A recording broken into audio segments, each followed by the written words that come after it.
여러분 안녕하십니까? 포항 MBC 뉴스입니다. 경북도의회 예산결산특별위원회가 오늘 경북교육청의 내년 예산안 심의를 진행합니다. 앞서 도의회 교육위원회는 교육청이 제출한 4조 5,700억 원의 내년 예산안 가운데 사립학교 시설 지원비 300억 원, 상주와 칠곡 수학체험센터 신축비 33억 원 등 총 504억 원을 삭감해 예비비로 돌렸습니다. 오늘 예결특위에선 교육위에서 삭감된 사업을 중심으로 질의가 진행될 예정입니다. 예결특위는 교육청 예산안 심의가 끝나는 대로 개수조정 소위를 열어 경상북도와 도교육청의 내년도 예산안을 확정할 계획입니다. 탈핵 울산시민행동 등 시민단체와 울산 북구청 등 전국 12개 지방자치단체는 오늘 합동 기자회견을 열고 정부가 각종 원전정책 수립 시 방사선 비상계획 구역 내 주민들의 의견을 반드시 반영할 것을 촉구했습니다. 특히 방사선 비상계획 구역이 24에서 30km로 확대됐고 울산의 경우 월성원전 반경 20km 이내에 44만 명이 살고 있는데도 경주시 지역실행기구에 참여하지 못했다며 사용 후 해결료 재검토위원회를 다시 구성할 것을 요구했습니다. 영양, 영덕, 봉화, 울진 출신의 자유한국당 강석호 의원이 당 원내대표의 출마를 공식화하면서 TK 지역에 관심이 높습니다. 대구 경북 자유한국당 지지자들은 최근 한국당에서 제기되고 있는 3선 이상 용퇴론과 험지 출마론은 TK를 무력화하고 홀대하는 처사라고 지적하고 한국당 원내대표 경선에서 TK의 목소리가 반영될 수 있기를 바라고 있습니다. 영덕군이 행정안전부의 올 여름철 자연재난대책 추진평가에서 우수기관으로 선정돼 특별교부세 2억 원을 추가로 교부받게 됐습니다. 영덕군은 이번 평가에서 재난 예경보 시스템과 인명피해 예방 안전조치 등 현장 행정에서 좋은 점수를 받았고 특히 1년 전 태풍 콩레이 피해 경험을 바탕으로 재해 취약지역 예찰 활동을 펼쳐왔습니다.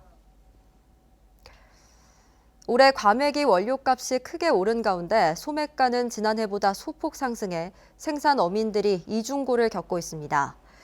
포항시에 따르면 과메기 원료인 원양산 꽁치 가격은 러시아 북태평양 어장의 어획량 저조로 10kg당 가격이 지난해 24,000원에서 올해는 36,000원으로 50% 올랐습니다. 반면에 채소 등이 포함된 20마리 한 팩 소매가는 35,000원으로 10% 상승하는 데 그쳤습니다. 생산 어민들은 소비 부진 우려로 원가 상승을 소매가에 반영하지 못하고 있습니다. 경주시는 이달부터 내년 3월 말까지 겨울철 제설 대책 기간으로 정하고 사전 대책 마련에 나섰습니다. 이를 위해 제설 장비를 정비하고 제설함을 주요 도로와 결빙 예상 구간에 배치했으며 염화칼슘과 염화나트륨 등을 읍면동에 배부했습니다. 또 강설 예보 시 비상근무 체계를 유지하고 효율적이고 신속한 제설 대응을 위해 다목적 차량을 구입하고 자동염수 분사 시스템을 도입합니다. 경주시 장학회는 오늘 경주시청에서 장학생과 학부모 등 500여 명이 참여한 가운데 경주사랑장학금 장학증서 수여식을 가졌습니다. 올해 장학금 지급 대상은 중고등학생과 대학생 등 모두 480명이며 장학금은 6억 9,150만 원입니다. 경주시 장학회는 지난 2011년부터 180억 원의 기금을 조성했고 지난 9년 동안 3천여 명에게 42억 원의 장학금을 지급했습니다.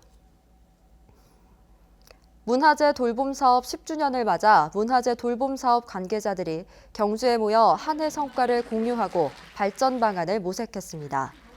내일까지 진행될 이번 워크숍에서는 우수 단체 등에 대한 시상과 함께 돌봄 사업 우수 사례 발표, 돌봄 인력의 역량 강화 등 한 해 동안 추진된 문화재 돌봄 사업의 다양한 성과를 공유하게 됩니다.